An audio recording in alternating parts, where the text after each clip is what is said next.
No livro A República, em que está contido o mito da caverna, Platão narra uma história em forma de alegoria em um diálogo entre ele, Sócrates e Glauco, seu interlocutor, e pede a este para imaginar a existência de uma caverna onde prisioneiros vivessem desde a infância com as mãos amarradas, vendo somente as sombras que eram projetadas por eles mesmos e ouvissem somente os sons que vinham de fora.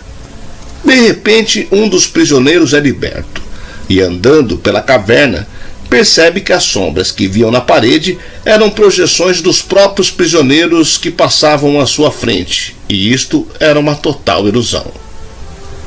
Continuando pela sua busca na caverna, encontra uma saída, e ao segui-la, a luz do sol ofuscava sua visão e ele se sentia desamparado, desconfortável e deslocado de tudo.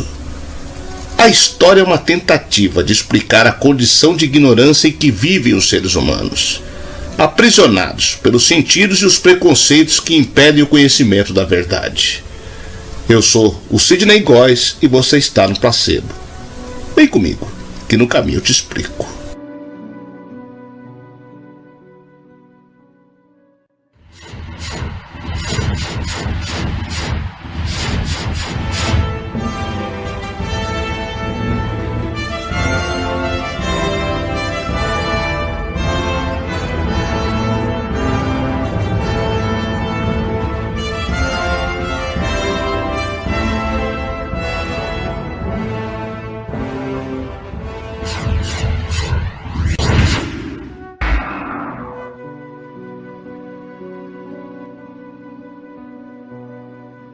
Mito da caverna ou alegoria da caverna é uma metáfora elaborada por Platão e contida em sua obra A República, obra que disserta sobre a política ateniense da Grécia Antiga e apresenta a tese de Platão que relaciona o conhecimento ao poder político.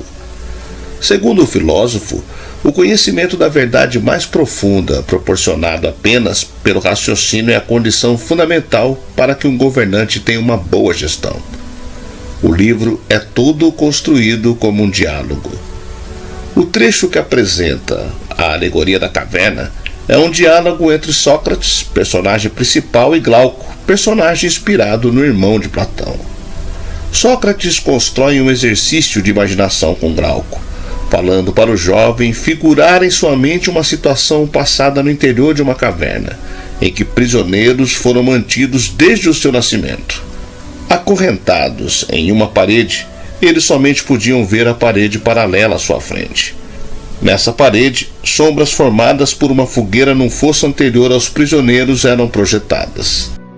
Pessoas passavam com estatuetas e faziam gestos na fogueira para projetar as sombras na parede frontal aos prisioneiros, e esses achavam que toda a realidade era aquelas sombras, pois o seu restrito mundo resumia-se àquelas experiências. Um dia, um dos prisioneiros é liberto e começa a explorar o interior da caverna, descobrindo que as sombras que eles sempre viam eram, na verdade, controladas por pessoas atrás da fogueira. O homem livre sai da caverna e encontra uma realidade muito mais ampla e complexa do que a que ele julgava haver quando ainda estava preso.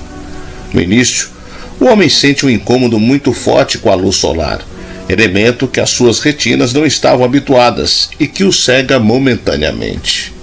Após algum tempo de visão ofuscada, o homem consegue enxergar e percebe que a realidade e a totalidade do mundo não se parecem com nada do que ele tinha conhecido até então. Tomado por um dilema de retornar para a caverna e correr o risco de ser julgado como louco por seus companheiros ou desbravar aquele novo mundo, o homem aprende que o que julgava conhecer antes era fruto enganoso de seus sentidos, que são limitados. A intenção de Platão é apresentar uma disposição hierárquica para os graus de conhecimento. Existe um grau inferior, que se refere ao conhecimento obtido pelos sentidos do corpo. É o tipo de conhecimento que permite ao prisioneiro ver apenas as sombras. E um grau superior, que é o conhecimento racional, obtido no exterior da caverna. No livro A República, o diálogo platônico é dividido em 10 livros. O intuito do filósofo é apresentar a sua teoria política, baseada numa espécie de monarquia intelectual. Somente os filósofos, segundo Platão, poderiam, com sua sabedoria, entender profundamente os conceitos de bem e de justiça. Portanto, eram somente os filósofos que poderiam exercer a política entendida como a busca da boa ação. Falando dessas noções políticas, Platão discute o conhecimento e até a estética em A República. A alegoria da caverna está no livro 7º de A República e visa estabelecer um modo de governo perfeito por meio da intelecção para o conhecimento racional. Mas o que podemos trazer para os dias de hoje com essa alegoria de profunda interpretação de Platão? Há vários elementos que podem ser incorporados a uma releitura do mito da caverna nos dias atuais. Os seres humanos estão vivendo em cavernas como prisioneiros já há algum tempo. Chegamos em uma era em que o conhecimento, a informação e a tecnologia são super desenvolvidos, ao passo que não há uma preocupação, uma disposição ou qualquer movimento que façam as pessoas buscarem a sabedoria mais pura e verdadeira. Vivemos a era da preguiça, em que o comodismo tomou conta das pessoas devido ao alto desenvolvimento tecnológico e extremo conforto proporcionado. As pessoas têm preguiça de pensar, de duvidar, de questionar, tornando-se meras receptoras de informações, conformadas com aquilo que é dito para elas. Não se busca mais saber o porquê das coisas serem como são, e nem o modo como elas realmente são.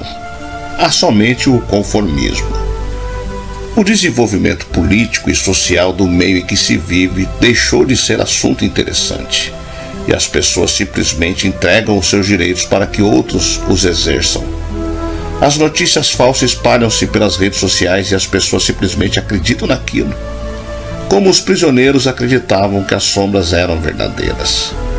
Há um verdadeiro domínio das massas por meio da mídia e os donos do capital, que simplesmente manipulam a vontade popular de acordo com aquilo que beneficia o próprio capital.